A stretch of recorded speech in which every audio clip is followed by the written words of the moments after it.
Hello students, how are you. I hope कि आप बहुत अच्छे होंगे। तो स्टूडेंट्स, स्टार्ट करते हैं साइंस जीके का अगला एपिसोड, जिसमें फिर से 20 प्रश्न रहेंगे। प्रश्न नंबर 181 से लेके 200 तक। तो चलिए शुरू करते हैं। प्रश्न नंबर 181। प्रश्न नंबर 181 है स्टूडेंट्स के, कृषि शास्त्र में किसको उन्नत किया जाता है। ऑप्शन है पौधों और पशुओं को,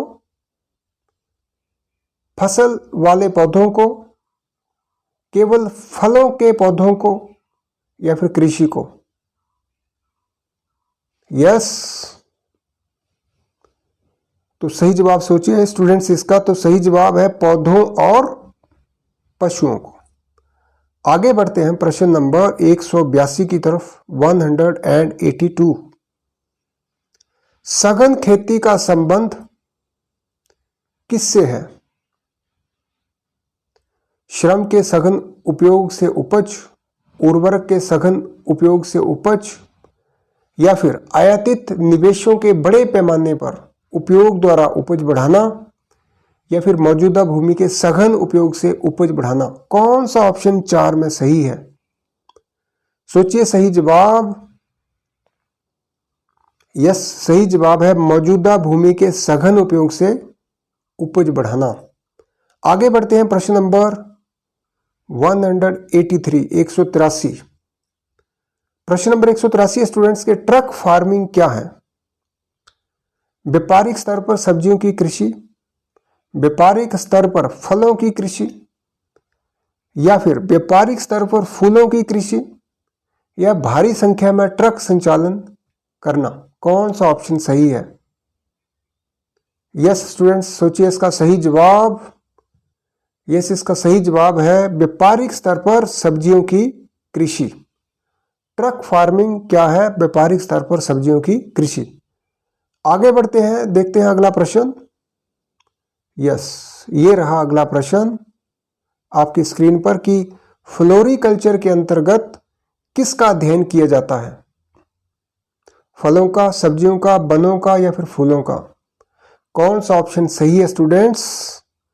सोचिए सही जवाब। यस, इसका सही जवाब है फूलों का। फ्लोरीकल्चर के अंतर्गत फूलों का अध्ययन किया जाता है। आगे बढ़ते हैं प्रश्न नंबर 185 यानी कि 185 की तरफ। प्रश्न नंबर 185 है, पोमोलॉजी के अंतर्गत किसका अध्ययन किया जाता है। पोमोलॉजी के अंतर्गत किसका अध्ययन किया जाता है। ऑप्शन है फलों का, फूलों का, शाक सब्जियों का, या फिर वनों का। कौन सा ऑप्शन सही है। सोचिए इसका सही जवाब। तो स्टूडेंट्स, इसका सही जवाब है फलों का। फलों का अध्ययन पोमोलॉजी के अंतर्गत किया जाता है। चलिए अगले प्रश्न को देख लेते हैं। प्रश्न नंबर 186 की तरफ। प्रश्न नंबर 186 स्टूडेंट्स के, ऑलरीकल्चर शब्द का संबंध है। ऑलरीकल्चर शब्द का संबंध है सब्जी विज्ञान से, पुष्प विज्ञान से, फसल विज्ञान से, या फिर फल विज्ञान से। तो सोचिए इसका सही जवाब। यह सही जवाब रहेगा स्टूडेंट्स सब्जी विज्ञान से। ऑलरीकल्चर शब्द का संबंध सब्जी विज्ञान से है। चलते हैं प्रश्न नंबर 187 की तरफ। प्रश्न नंबर 187 है, सिल्वीकल्चर के अंतर्गत किसका अध्ययन किया जाता है। फलों का, फूलों का, शाक सब्जियों का, या फिर वनों का। यस, सोचिए इसका सही जवाब स्टूडेंट्स। सिल्वीकल्चर के अंतर्गत किसका अध्ययन किया जाता है। तो इसका सही जवाब है स्टूडेंट्स वनों का। आगे बढ़ते हैं प्रश्न नंबर 188 देख लेते हैं। 188, मोनोकल्चर एक विशिष्ट लक्षण है। मोनोकल्चर एक विशिष्ट लक्षण है। ऑप्शन है स्थानांतरित कृषि व्यवस्था का, ऑप्शन बी है आजीविका कृषि का, ऑप्शन सी है व्यापारिक अनाज की कृषि, और ऑप्शन डी है विशिष्ट बागवानी। Which option is correct. कौन सा ऑप्शन सही है। यस, तो इसका जवाब है स्थानांतरित कृषि व्यवस्था का। आगे बढ़ते हैं और देखते हैं इस एपिसोड का प्रश्न नंबर 189। प्रश्न नंबर 189 है कि मृदा के अध्ययन का उल्लेख करने के लिए प्रयुक्त शब्द है भूमि विज्ञान, भूगर्भ शास्त्र, डॉक्सोलॉजी या फिर पारिस्थितिकी। कौन सा ऑप्शन सही रहेगा स्टूडेंट्स? तो इसका सही उत्तर है भूमि विज्ञान। यस, भूमि विज्ञान। तो ये रहा प्रश्न नंबर 190 आपकी स्क्रीन पर कि मृदा से संबंधित विज्ञान क्या कहलाता है। मृदा से संबंधित विज्ञान क्या कहलाता है? ऑप्शन है स्टूडेंट्स मृदा विज्ञान, शिक्षा शास्त्र, पारिस्थितिकी या फिर पोमोलॉजी। सोचिए इसका सही जवाब। यस, सही जवाब है मृदा विज्ञान।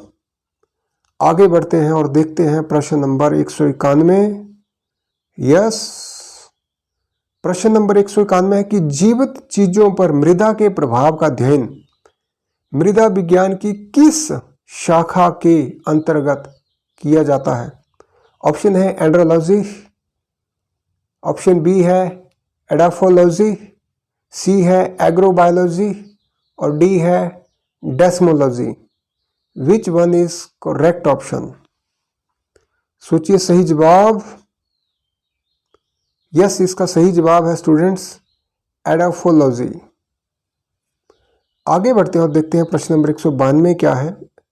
प्रश्न नंबर 192 है स्टूडेंट्स के भारतीय कृषि अनुसंधान समिति ने भारतीय मिट्टी को कितने वर्गों में विभाजित किया है?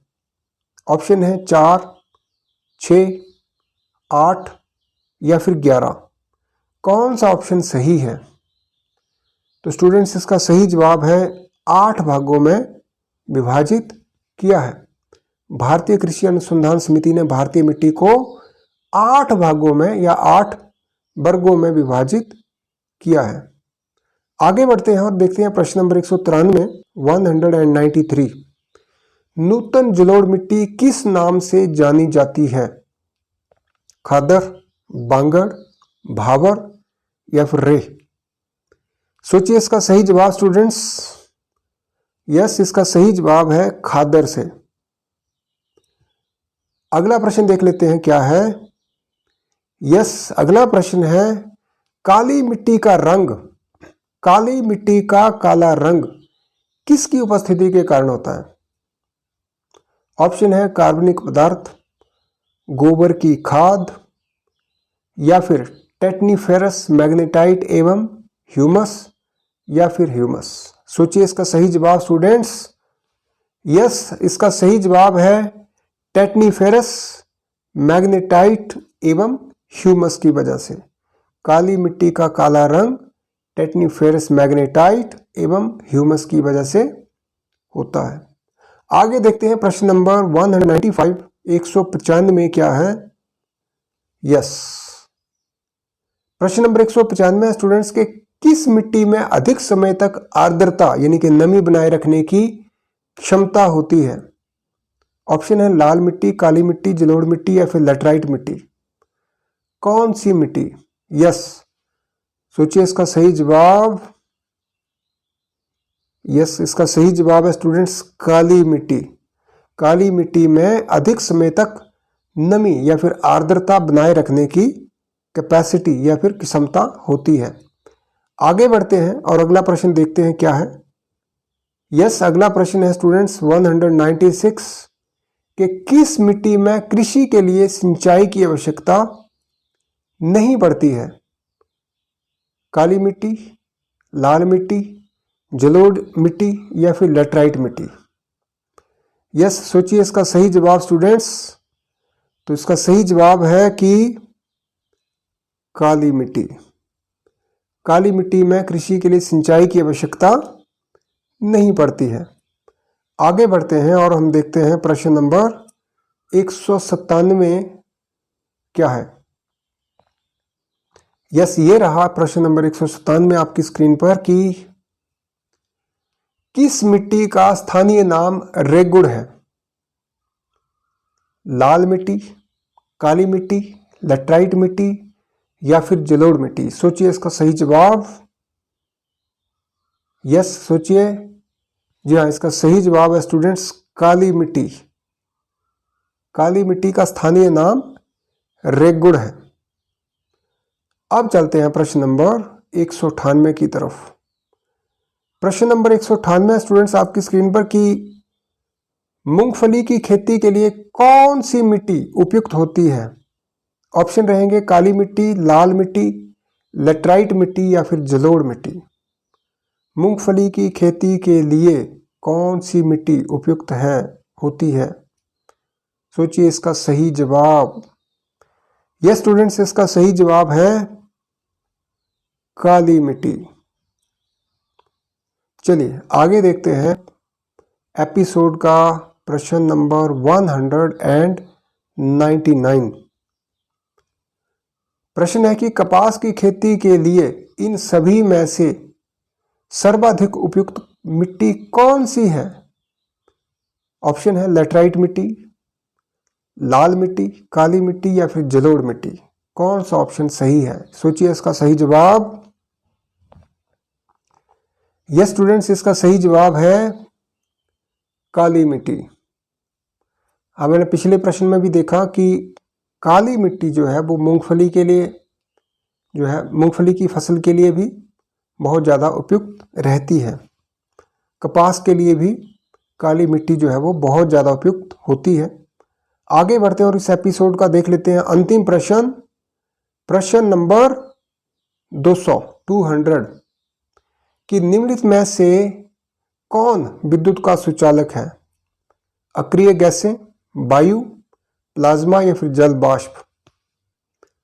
सोचिए इसका सही जवाब स्टूडेंट्स। यस, सही जवाब है प्लाज्मा। तो ये था इस एपिसोड का अंतिम प्रश्न स्टूडेंट्स। मिलते हैं अगले एपिसोड में।